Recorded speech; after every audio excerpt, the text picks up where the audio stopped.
John Kelly. John Francis Kelly Moore was just hacked.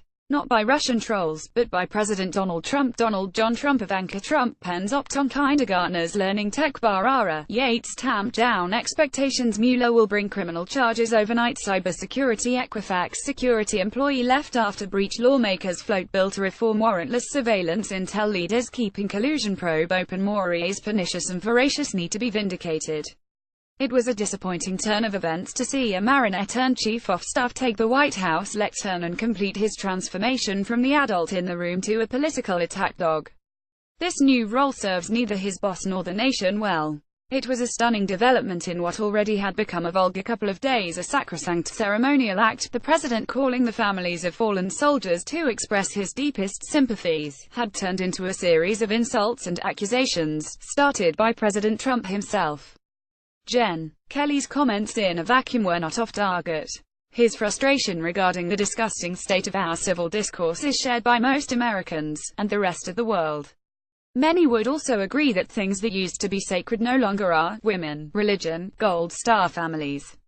But what was so jaw-dropping about Kelly's comments was that they were not made in a vacuum. They were made from the press room of a White House whose current occupant was the perpetrator of the vile actions that violently stripped the sacredness out of the very things and people Kelly was talking about.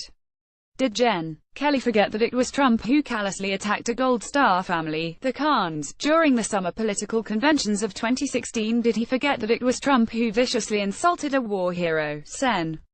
John McCain? John Sidney McCain. Rubio asks Army to kick out West Point grad with pro-communist posts. The vast woes cannot be pinned on any singular administration overnight. Defense Mattis offers support for Iran deal. McCain blocks nominees over Afghanistan strategy. Trump, Tillerson spill raises new questions about Korea policy. More errors, when he said that he likes heroes who weren't captured.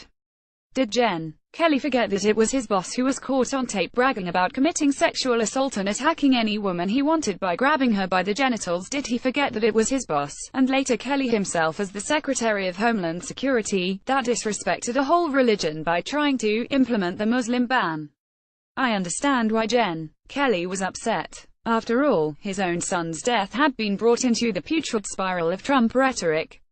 What's more, I am not convinced that it was Kelly's choice to come out and play the role of partisan pundit and political henchman for Trump. But he did, and by doing so, he has descended into the muck of uncivil partisanship that he himself was deriding. Did Kelly have to insult Rep. Frederica Wilson?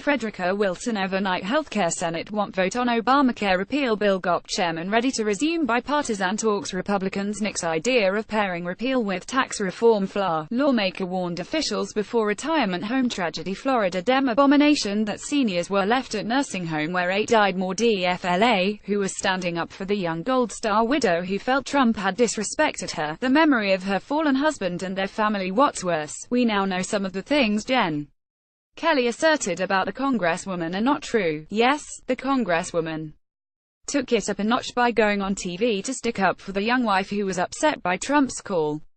But Kelly is a retired 4-star Marine General and Chief of Staff to the President of the United States. Isn't it his role to calm the storm, represent real valor and integrity, and seek to unify the country after an incredibly difficult but self-inflicted misstep, especially when his boss is completely unable and unequipped to do so? But he chose not to.